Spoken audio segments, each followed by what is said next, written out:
Deposit est un projet photographique que j'ai commencé en 2009, que j'ai terminé en 2014. En 2009, juste avant de commencer ce projet, j'ai terminé un autre projet photographique que j'avais réalisé avec un autre photographe sur les frontières de l'Europe.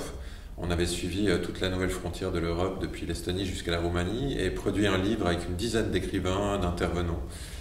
Et je m'étais intéressé sur ces frontières à la question de peur et de contrôle, comment l'Europe détermine où ces frontières vont finir, comment elle laisse les migrants rentrer ou pas, cette frontière filtre qui se retrouve étonnamment sur le limes romain, donc on retrouve un peu les histoires du passé.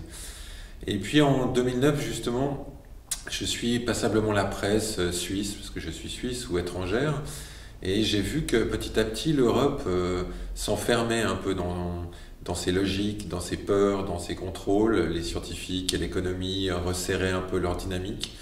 Et j'ai remarqué dans les journaux qu'on parlait beaucoup de banques de conservation.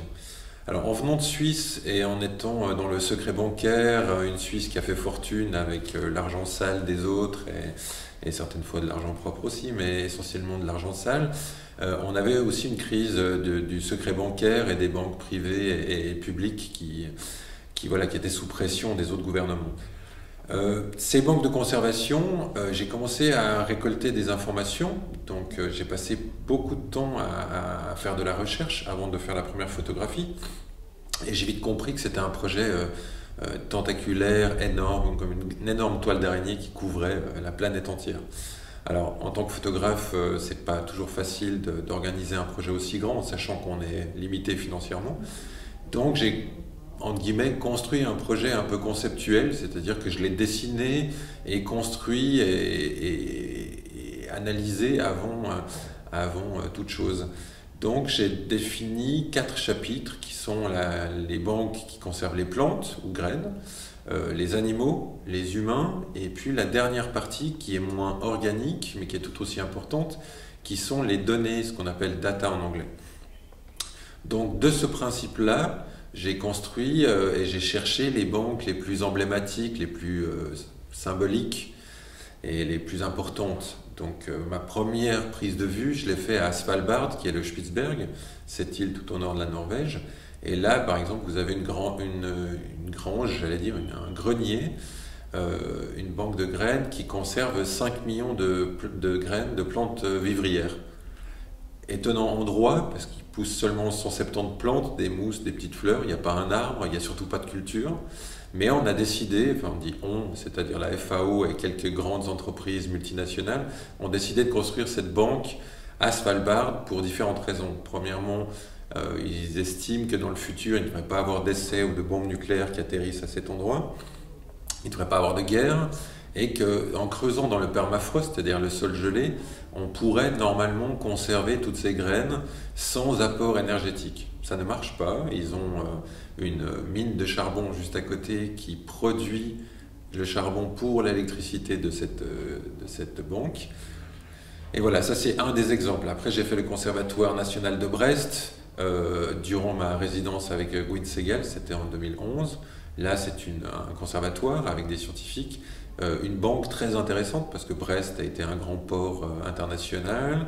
Il y a plein d'histoires avec la Pérouse, le bateau et autres, mais il y a surtout, c'est une des plus grandes banques de graines qui conserve des plantes qui sont éteintes ou disparues en nature et certaines plantes qui sont très menacées. Alors on connaît la France, comme la plupart des pays, c'est des pays post-colonisateurs. Donc ce qui était touchant aussi dans ce travail avec les graines, c'est de voir que c'est surtout la colonisation qui a spolié les pays du Sud et qui a ramené cette richesse en Europe. Et maintenant, la deuxième grande problématique, à mon goût, c'est ces multinationales comme Monsanto, Pioneer, Syngenta et d'autres, Bill Gates et Rockefeller Family, qui sont en train de spolier et d'essayer de privatiser ces graines et ce patrimoine génétique. Donc j'ai vite compris dans ce projet qu'il y aurait des distances et des confrontations entre le patrimoine public, le patrimoine privé. Moi je suis sensible à ça en étant un ex-jardinier. J'ai vite compris que c'était pas seulement les pesticides et les insecticides qui étaient une problématique, mais c'était aussi cette question de privatisation du vivant. Donc ça c'était un peu pour la partie graines. Pour faire un peu rapide, je me suis vite aussi intéressé aux animaux, pour la même question. Alors là, on est dans la conservation de sperme, de sang, de biopsie dans les zoos. Donc là, la même chose, durant la résidence de Guild-Segal, j'ai eu la chance d'avoir accès à Creavia, qui est en Bretagne, une des plus grandes banques de sperme de taureaux, qui vendent dans plus de 60 pays. Imaginez une ferme fermée pour des raisons sanitaires, vous avez 300 taureaux à l'intérieur, qui se reproduisent l'un sur l'autre, entre guillemets, pour simplifier et schématiser. Et on récolte ce sperme qui sera sélectionné, nettoyé, dispersé. Et par exemple, avec une saillie d'un taureau, vous arrivez à produire entre 15 et 65 vaches. Alors l'exemple que vous verrez dans l'exposition, qui est Yoko Besnay, un énorme poster de publicité, ce taureau a produit 350 000 vaches et il n'en a jamais vu une. Et il a produit 1,7 million de paillettes de sperme qui se vendent au travers du monde. Je crois qu'il y a 23 000 agriculteurs qui sont intéressés à ce taureau.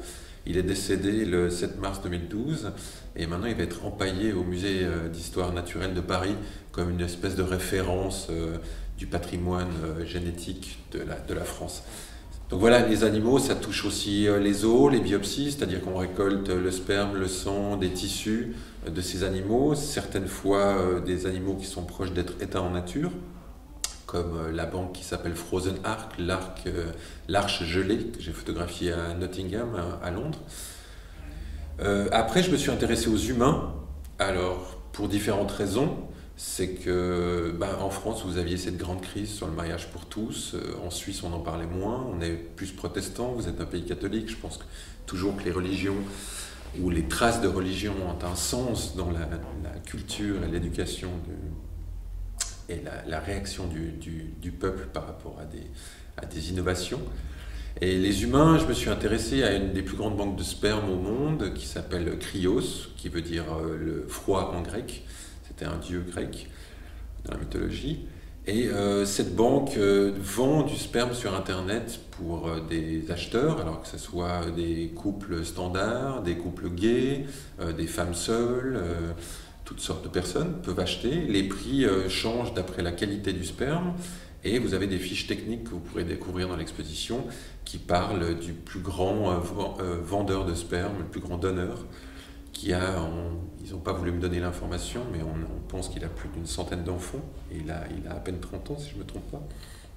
Donc voilà, cette question aussi de comment la reproduction humaine va évoluer. Est-ce qu'elle se rapproche méchamment de la reproduction bovine ou des lapins ou des agneaux? La même chose, cette sélection, cette approche méchante, proche de l'eugénisme, ces questions douteuses aussi de comment on va pouvoir engendrer un enfant parfait. Et puis la dernière partie, c'était les data, tout ce qui est données informatiques qu'on engendre individuellement tous les jours sans trop s'inquiéter. C'était les débuts de problèmes de Wikileaks avec Julian Assange, de Snowden avec la NSA, les questions du Patriot Act, cette loi engendrée par George Bush après le 11 septembre 2001. Et en Suisse, je reviens à la Suisse, on avait ces crises identitaires avec les banques, et en fait on a 26 000 bunkers qui ont été construits pour nous protéger premièrement de la Deuxième Guerre mondiale et deuxièmement de la guerre froide. Et comme vous le savez, la Suisse n'a jamais été en guerre, elle a toujours réussi à se faufiler là au milieu. Et du coup, ces bunkers sont vides et maintenant sont vendus à des entreprises privées, donc c'était un patrimoine public qui devient aussi privé. Et donc certaines entreprises viennent s'installer, fuient certaines fois le Patriot Act des États-Unis qui permet au gouvernement de rentrer jusqu'à des degrés intimes dans votre privé. Les entreprises détestent ça naturellement, donc elles ont tendance à externaliser leurs files, leurs dossiers, leurs données en Suisse. Donc de nouveau, la Suisse, avec sa faiblesse actuelle dans le secret bancaire, deviendra peut-être une espèce d'arche de Noé des données informatiques du monde entier. Et ces données informatiques paraissent dérisoires pour le public en règle générale, qu'elles soient sur des problèmes de secret défense, c'est-à-dire que les entreprises comme Apple et autres ont tendance ces jours à se battre avec le gouvernement américain pour essayer de protéger les dossiers de chaque personne contre le gouvernement, mais en même temps, il y a plein d'entreprises qui livrent ces informations au gouvernement. On a vu qu'avec l'état de, comment on appelle ça, votre problématique d'état de surveillance séjour, le gouvernement pourrait avoir accès à des dossiers qu'il n'avait pas accès avant. C'est ce qui s'est passé après le 11 septembre 2001. De plus, lorsque j'étais en train de finir le livre, j'ai découvert qu'un Suisse près de Londres avait réussi à encoder de l'information digitale, informatique, dans de l'ADN. Donc l'ADN, vous avez 4 chiffres GATC, c'est une double boucle hélice comme ça, et puis vous avez l'informatique qui est 0,1. Donc il a réussi avec des ciseaux et avec une précision à indexer et à encoder des données informatiques dans de l'ADN. Donc ça pourrait être, c'est sûr, notre moyen de stockage dans le futur.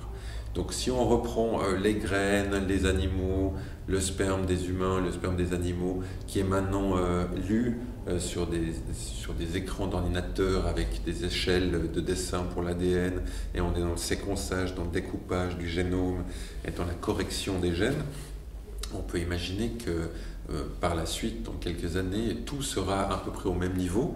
Et si vous regardez dans l'exposition, vous avez Thomas Lemke, qui est un éthicien qui a travaillé pour la Commission européenne, qui parle de post-biologie. Pour lui, on n'est plus en train de stocker du sperme, du sang, des graines ou des datas, on est simplement en train de conserver des datas.